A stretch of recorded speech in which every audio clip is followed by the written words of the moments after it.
The notification sound pierced through my dorm room at 2 in the morning. I fumbled for my phone, expecting maybe a late-night text from my boyfriend or one of my roommates asking about tomorrow's economics exam. Instead, I found a bank alert that would change everything. Account balance, $437. $437. I stared at the screen, blinking hard, convinced I was hallucinating from too much caffeine and too little sleep. 3 days ago, that same account held $18,000. My college fund, 4 years of birthday money, summer job paychecks, and my grandmother's final gift before she passed. Gone. I called the bank immediately, my hands shaking as I dialed. The automated system cheerfully informed me that my account had been accessed by an authorized user. Authorized user. That could only mean one person, my mother, who I'd added to the account when I turned 18, just in case of emergencies. This wasn't an emergency. This was theft.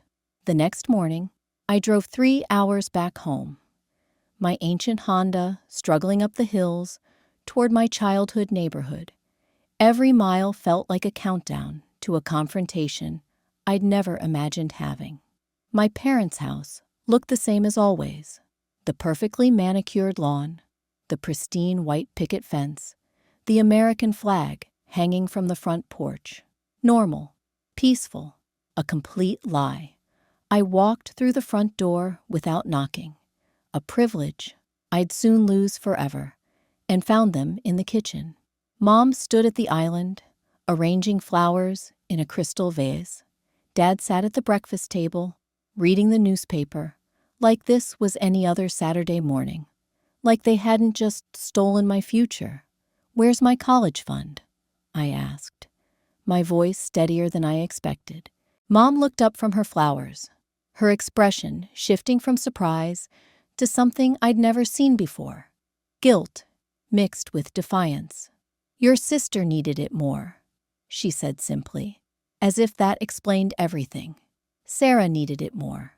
My sister, 2 years younger, who'd gotten pregnant during her senior year of high school and dropped out to marry her boyfriend Kyle.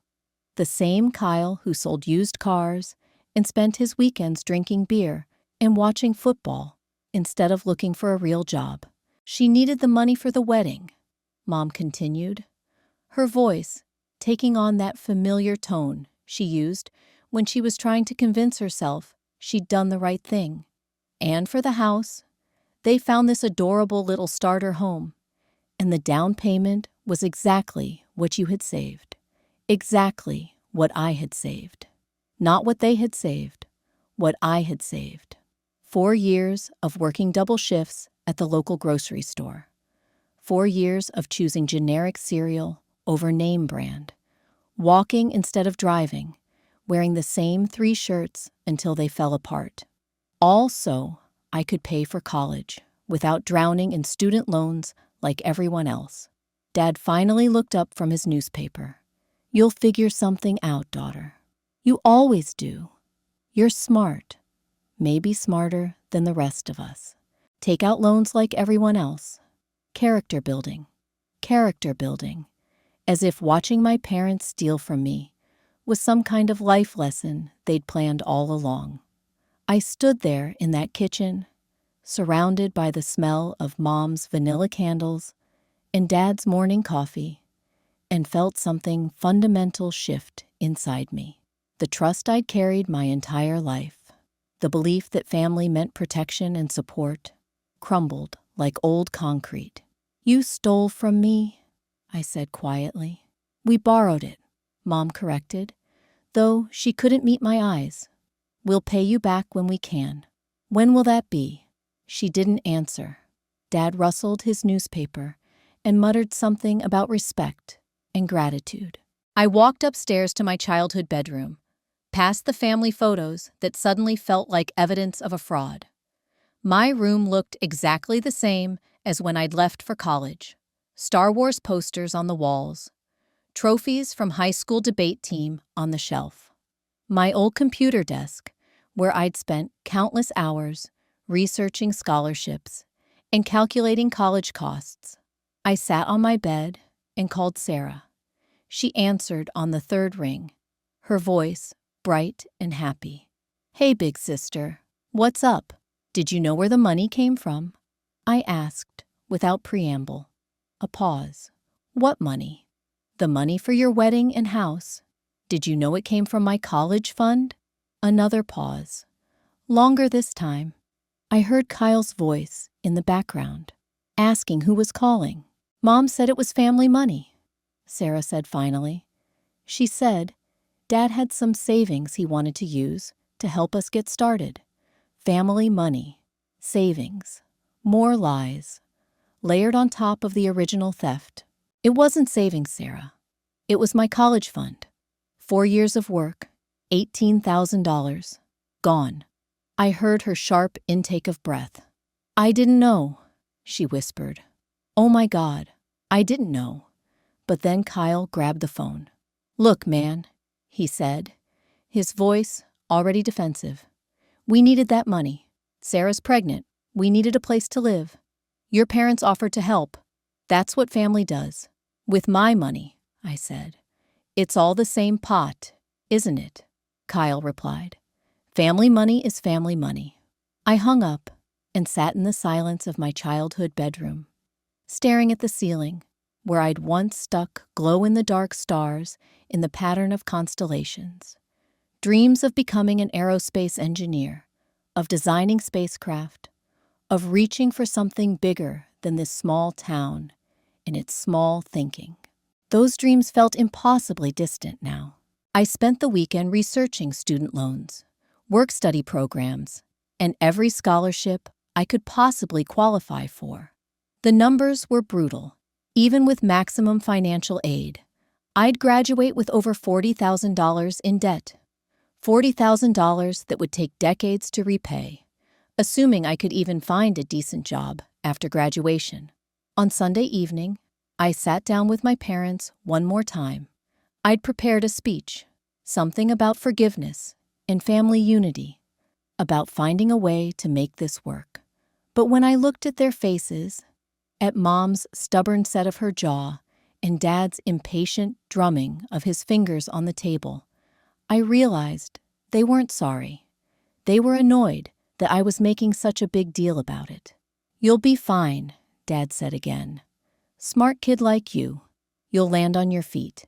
"And Sarah really needed the help," Mom added. "She's starting a family. That's more important than another college degree." Another college degree. As if education was some kind of luxury instead of the foundation of everything I'd worked toward. I nodded and told them I understood. I hugged them both and said I'd figure something out. They seemed relieved, probably thinking this whole unpleasant episode was behind us. They had no idea what they'd just unleashed. That night, back in my dorm room, I created a new bank account. This one had only my name on it. No authorized users, no emergency access, no family connections. Then I made a list in my notebook, not of scholarships or loan applications, but of every skill I possessed that could potentially make money. I could write. I'd been editor of the school newspaper.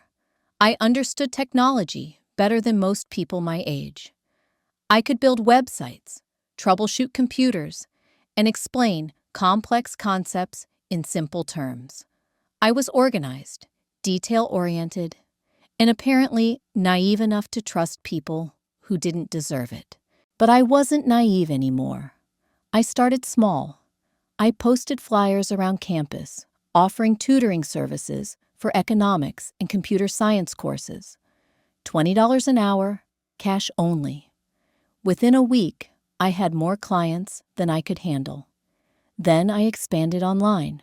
Freelance writing, web design, social media management for small businesses. I worked 18-hour days, attending classes from 8 to 4, then hunched over my laptop until 2 in the morning, grinding out projects for clients I'd never meet. My grades didn't suffer, somehow. If anything, they improved. Anger, I discovered, was an incredible motivator. By the end of my sophomore year, I'd managed to pay for my tuition without taking on any debt. My bank account, the new one, with only my name on it, held $8,000. Not enough to relax, but enough to prove something important to myself. I could do this alone. My parents called occasionally, usually when they needed something. Dad's car needed repairs. Mom wanted me to come home for some family dinner or holiday celebration. I was polite but distant, giving them just enough response to avoid drama while building walls they couldn't see. Sarah called more often, especially after her baby was born. She named him David, after our grandfather, and sent me pictures through text messages. He was beautiful, with Sarah's eyes and Kyle's stubborn chin. I loved him immediately, which complicated everything. During one of these calls, Sarah mentioned that she and Kyle were struggling financially.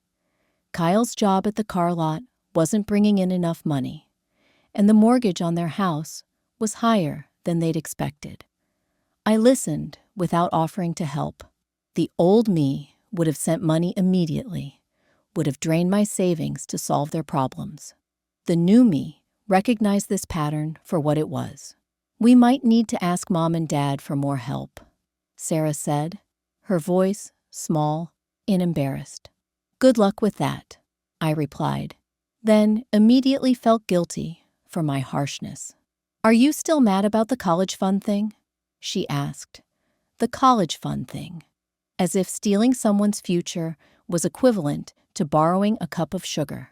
"I'm not mad," I said, which was technically true.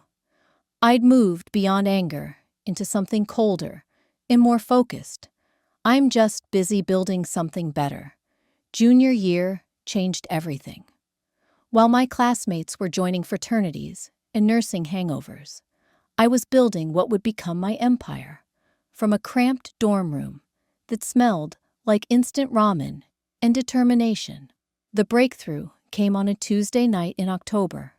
I'd been working on a website redesign for a local restaurant when the owner called, practically shouting with excitement. "Your site increased our online orders by 300% this month," he said. "Whatever you're charging, it's not enough." That's when I realized I'd been thinking too small. Instead of trading my time for money, I needed to create systems that could generate income while I slept. I started researching dropshipping, affiliate marketing, and digital product creation with the same intensity I'd once devoted to scholarship applications. My first real business was almost embarrassingly simple. I noticed that small businesses in college towns had terrible websites, if they had websites at all. So I created templates, simple but professional designs, that I could customize quickly for each client.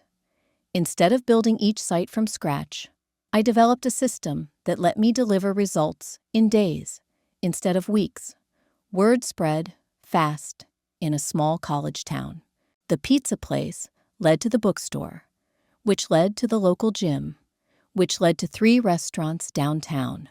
By Christmas break, I had a waiting list of clients and was charging 5 times what I'd started with 6 months earlier.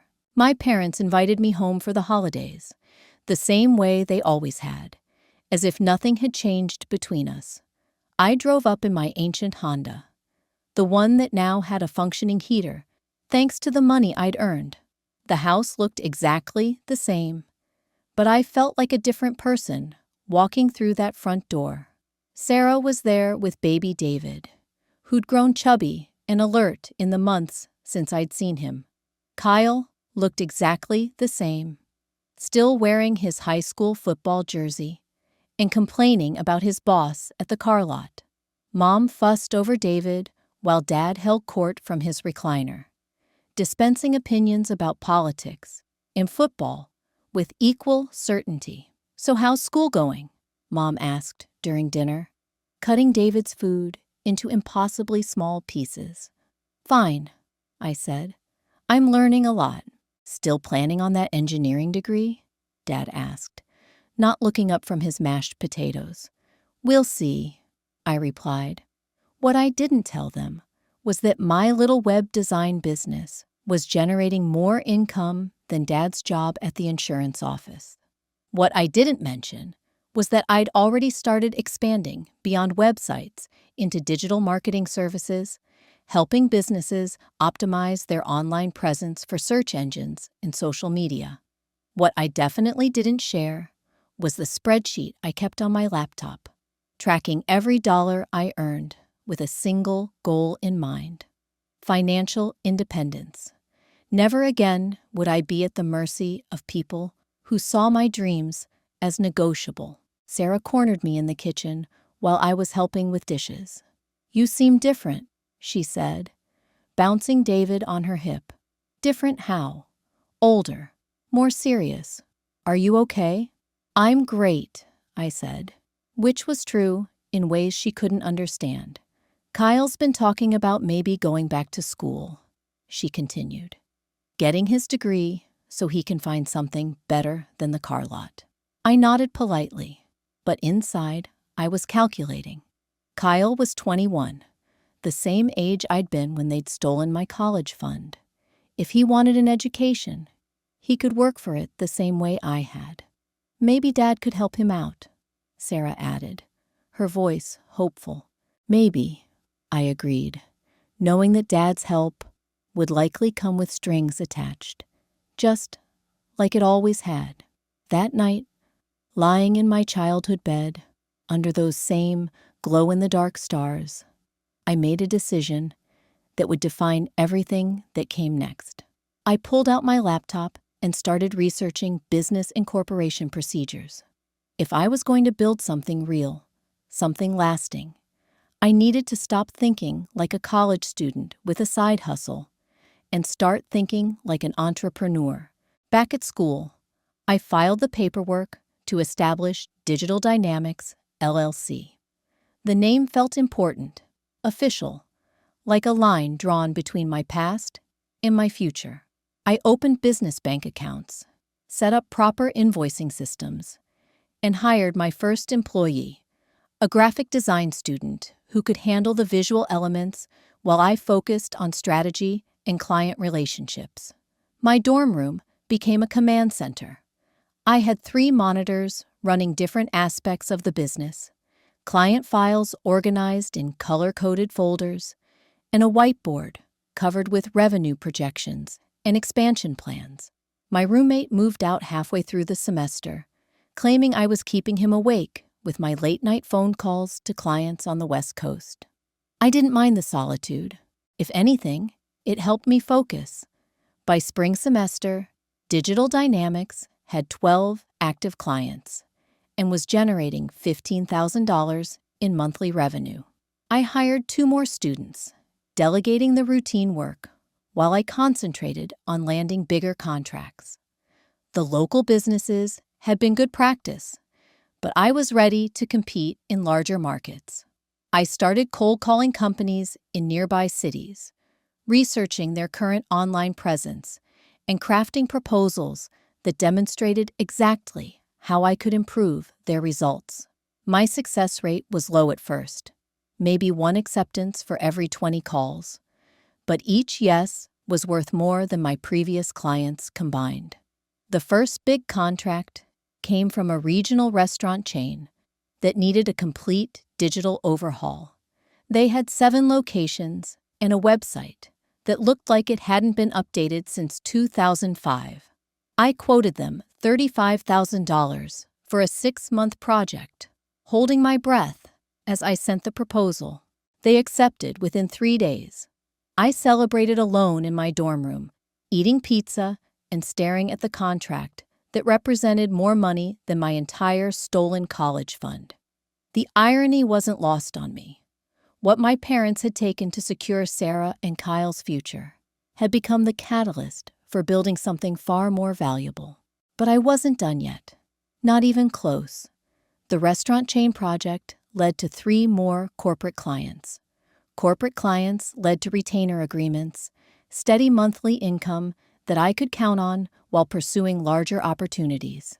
By the end of junior year, Digital Dynamics was grossing $40,000 per month, and I had 8 employees working remotely across 3 time zones. I kept my expenses minimal, living in the same dorm room and eating the same cheap meals, pouring every available dollar back into the business. While my classmates were planning spring break trips to Cancun, I was researching advanced marketing automation software and scheduling calls with potential partners in Silicon Valley. My parents didn't know any of this, of course.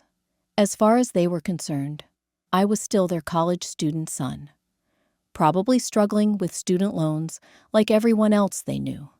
They called occasionally, usually when they needed something small, like help setting up Dad's new smartphone or advice about Mom's computer problems.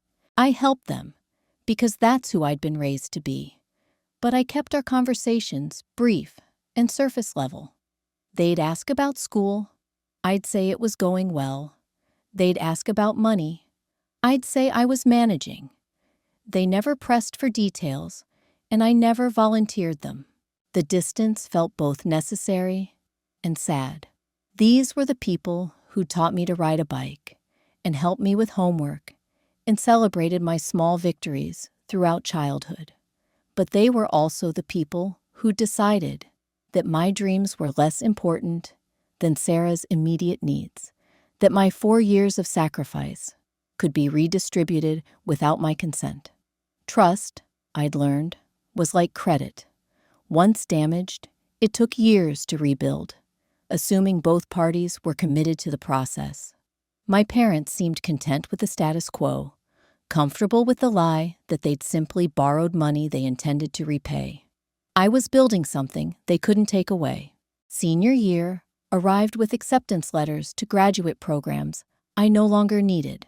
MIT, Stanford, Caltech, all the schools I'd dreamed of attending back when I thought traditional education was the only path to success.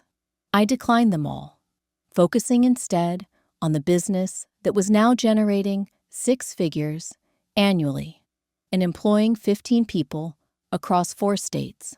The transformation felt complete when I walked across the stage at graduation, not because I needed the degree anymore, but because I'd promised myself I'd finish what I started. My parents were in the audience, beaming with pride, probably telling everyone around them about their daughter, the college graduate. What they didn't know was that their daughter was also the CEO of a company valued at over $2 million, with expansion plans that would triple that number within 18 months. After the ceremony, we went to dinner at the same chain restaurant where I'd had my first big corporate contract. The irony was perfect. Sitting in a booth beneath marketing materials I'd created, listening to my father explain how proud he was of my accomplishments. "So what's next?" Dad asked, cutting into his steak. "Job hunting? Maybe we could help you with interview clothes or a security deposit on an apartment." The offer of help, after everything that had happened, almost made me laugh. "I'm actually starting my own business," I said. Mom looked concerned. "Oh, honey, that's so risky. Maybe you should get a real job first. Build up some savings, get some experience." A real job, as if the business I'd built from nothing while attending school full-time was somehow less legitimate than punching a time clock for someone else. "I have some experience," I said mildly. Sarah, who'd been quiet through most of dinner while wrestling with David's high chair, looked up suddenly. "What kind of business?" "Digital marketing," I said, "helping companies improve their online presence." "That sounds complicated," Kyle said, speaking up for the first time. "What if it doesn't work out?" "Then I'll figure something else out," I replied. The same words my father had used 3 years earlier when he'd dismissed my concerns about losing my college fund. The conversation moved on to other topics, but I could feel the weight of their skepticism. They saw me as the same kid who'd once asked permission to stay out past curfew, not as someone who'd built a thriving business while they weren't paying attention. That night, alone in my childhood bedroom, one last time, I made the final entry in the notebook where I'd started tracking my progress 3 years earlier. The numbers told a story that still amazed me. From $437 in a stolen dream to a multi-million-dollar company and complete financial independence. Tomorrow, I'd drive back to campus to clean out my dorm room and prepare for the next phase. I'd signed a lease on office space in the city, hired a full-time operations manager, and scheduled meetings with venture capital firms interested in funding my expansion plans. My parents thought I was taking a risk. What they didn't understand was that I'd already taken the biggest risk of all 3 years ago, when I'd decided to bet everything on myself instead of waiting for someone else to save me. That bet was about to pay off in ways they couldn't imagine. The office space I'd leased was nothing impressive from the outside, a converted warehouse in the industrial furniture store. But inside, I was building something that would make District, sandwiched between a tire shop and a discount. Hired my first full-time employee on a Monday morning in June. Rebecca, my family's small-town thinking look prehistoric. I, Martinez, a recent graduate with a marketing degree, and the part-time jobs just to pay rent. Aunt's kind of hunger I recognized from my own mirror. She'd been working 3 the day and waiting tables at night. During single-parent household, watching her mother work double shifts to keep local clients with basic websites, we were developing 6 months. Rebecca wasn't just an employee. Food on the table, that drive, that understanding of what she was my partner in building something unprecedented. While other companies in our space were content to serve searing phones for a telemarketing company, during it meant to have nothing and fight for everything, was exactly what I needed. Within proprietary software that could automate complex her interview, she mentioned she'd grown up in marketing campaigns across multiple platforms simultaneously. The breakthrough. It was about proving that a company started in a college came when we landed a contract with a national retail chain looking to modernize their entire digital infrastructure. The project was worth $350,000, more than most marketing firms saw in an dorm room could compete with agencies that had been around for decades. Entire year. But it wasn't just about the money. Remember the day we signed that contract. Rebecca and I sat in the empty office after everyone else had gone home, staring at the paperwork that represented everything we'd worked toward. The silence stretched between us until she finally spoke. "You know what this means, right?" she said, her voice barely above. "We're not the underdogs trying to prove a whisper. What? We're not small anymore. 7 people across 6 states. Our client roster included Fortune ourselves. We're the competition now." She was right. Within 18 months of graduating college, Digital Dynamics had grown from a 1-person operation to a company employing 30-something between anger and desperation. Kyle Agencies, the kid who'd once worried about half-dollar contracts. But success brought new challenges. 500 companies, international corporations, and government ordering textbooks, was now running board meetings and negotiating million hadn't anticipated. The first sign of trouble came from brought in their own people. I made appropriate sympathetic noises, while an unexpected source. My sister Sarah called on a Tuesday evening, her voice tight, with lost his job at the car lot. She said, without preamble, the owner sold the business to some big dealership chain, and they mentally calculating how long it would take her to ask her 3 months behind on the mortgage. she for money. The answer was less than 30 seconds. We starting foreclosure proceedings. Here it was, the moment I'd been dreading and preparing for in equal measure. I'm sorry to hear that, I said carefully. What are your options? We've tried everything. Kyle's been looking for work, but nothing pays enough to cover our bills. Mom are the only one who might be able to help. The and Dad don't have anything left to help us with. Sarah's voice broke slightly. I know things have been weird between us, since the theft of my future like a minor, the college fund thing, but you're my sister. You college fund thing. Still diminishing it. Still treating misunderstanding between siblings. How old me would have transferred the money immediately. Grateful, though I already knew the answer would be substantial. $28,000 to bring everything current. Much do you need? I asked. $8,000. Nearly double what they'd stolen from, plus maybe another 10 for Kyle to have some time to find steady work. 30 earned in a single month. The me, but a fraction of what I now for the chance to be needed, to be the hero who saved the day. The new me saw based on the assumption that family money would always be available when the pattern clearly. Sarah and Kyle had made choices they needed it. They'd bought a house they couldn't afford, planned a lifestyle they couldn't sustain, and now expected me to subsidize their poor decisions. I can't do that, I said quietly. The silence on the other end of the line lasted so long, I thought, you have a successful business now. I see your money. Having money and being obligated to give took everything I'd worked for without asking. The call had dropped. What do you mean you need to figure this out yourselves? But we'll can't. Sarah's voice rose an octave. T intended to say them, but once they were out, I posts on social media, the office, the employees. You have words hung between us like a blade. I hadn't a way are two different things. I replied.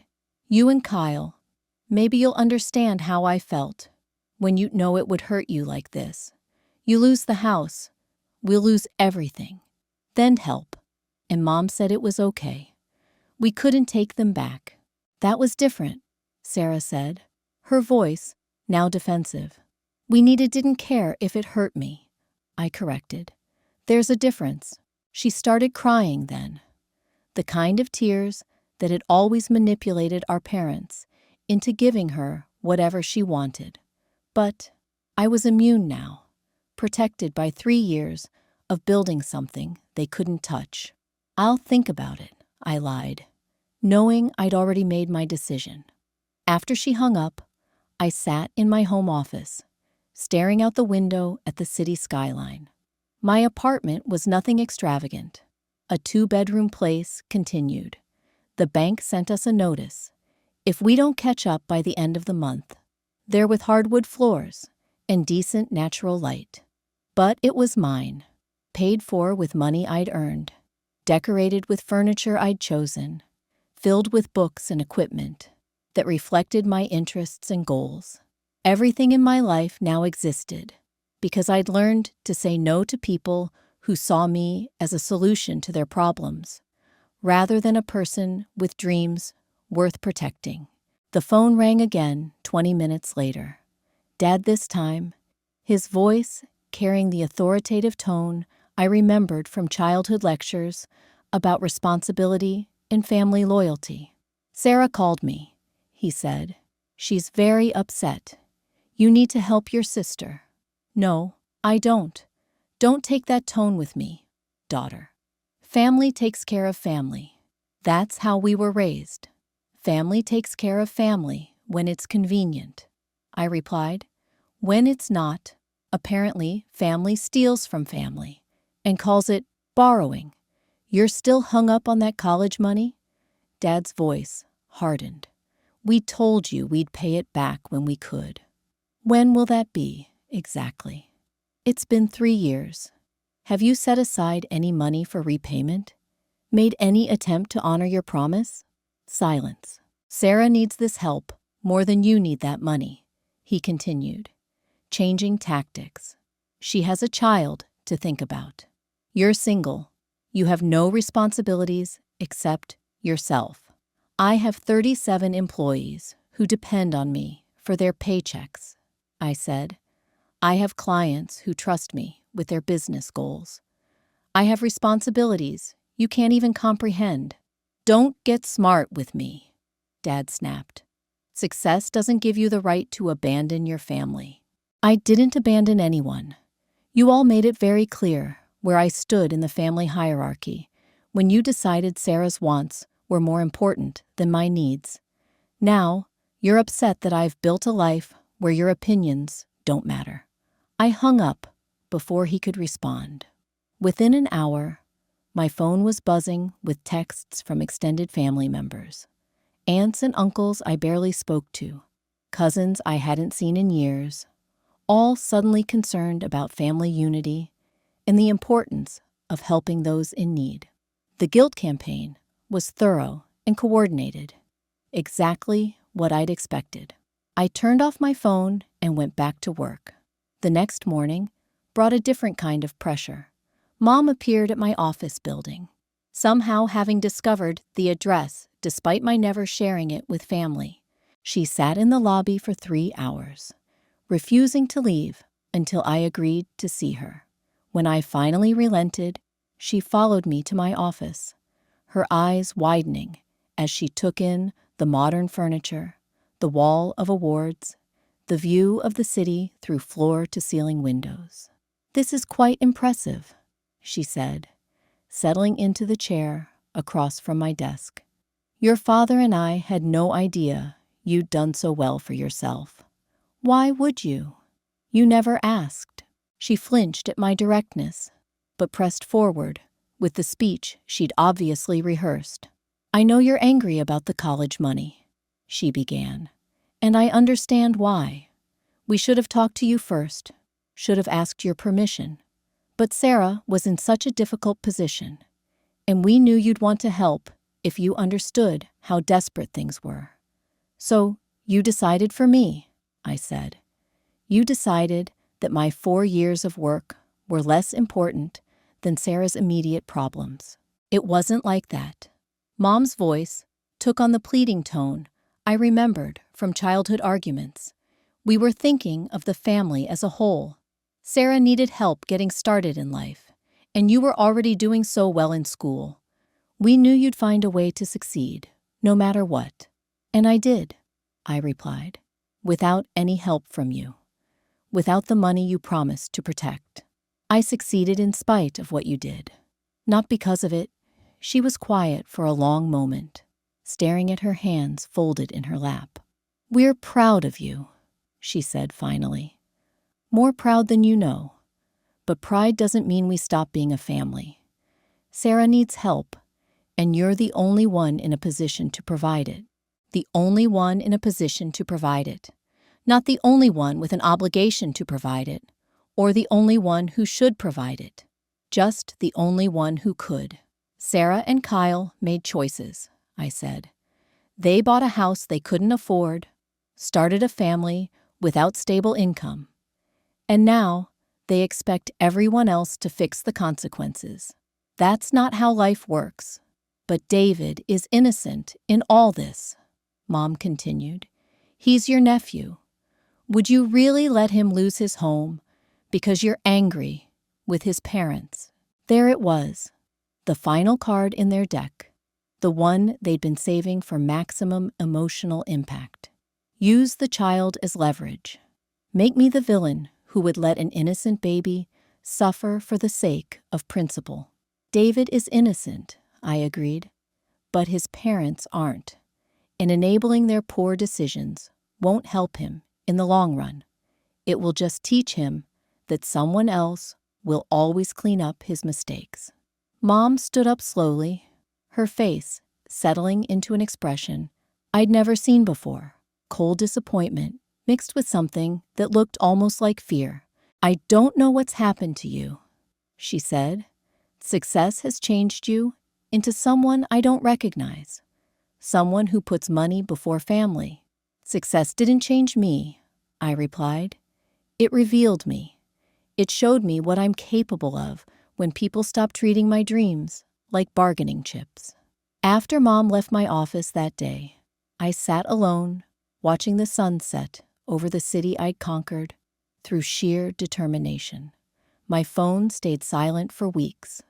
No more guilt trips, no more desperate calls, no more family members suddenly remembering I existed when they needed something. 6 months later, I received a wedding invitation in the mail. Sarah and Kyle were renewing their vows, apparently having found a way to save their house without my help. The invitation was addressed to me alone, no +1 mentioned, as if they still saw me as the college student who needed permission to bring a date to family gatherings. I didn't attend. Instead, I spent that weekend closing the biggest deal in digital dynamics history, a Fortune 100 company that would triple our revenue over the next 2 years. The contract signing took place in a boardroom 40 floors above the city, surrounded by executives who respected what I'd built rather than resenting what I'd become. Today, Digital Dynamics employs over 200 people across 12 countries.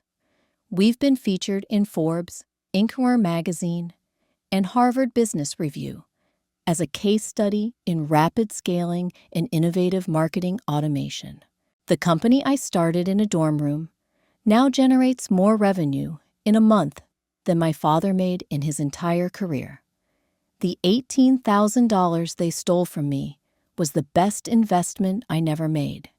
It forced me to discover what I was truly capable of when backed into a corner with nothing but my own determination. What they saw as a setback, I transformed into a launching pad. Sometimes the greatest betrayals lead to the most extraordinary victories. When someone takes what you've earned, you have 2 choices. You can spend your life trying to get it back, or you can build something so much bigger that what they took becomes irrelevant. I chose to build an empire, and that empire stands as permanent proof that betting on yourself will always pay better dividends than depending on people who see your dreams as negotiable.